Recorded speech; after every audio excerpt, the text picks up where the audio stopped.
Arkadaşlar lütfen sessiz olalım. Sesimi duyan var mı?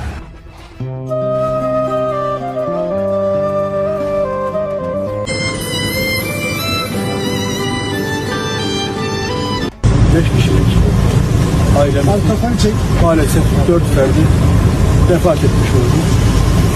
Sadece Dilara kızım, evin büyük kızı 18 yaşındaki kızı sağ olarak çıkarıldı. Sen küçüksün, ölemezsin, kefen bile giyemezsin. Kara toprak aldı seni, istesen de dönemezsin. Mutlusundur abi inşallah. Kombi arızalandı. Şimdi kombi tamire geldim. Kısmet. Gebze ve civarında kombi arızası olursa Levent abi buluşun. Elinde işinde iyidir. Selamünaleyküm. Nasılsın? İyi misin? İşte gidiyorum bir şey demeden.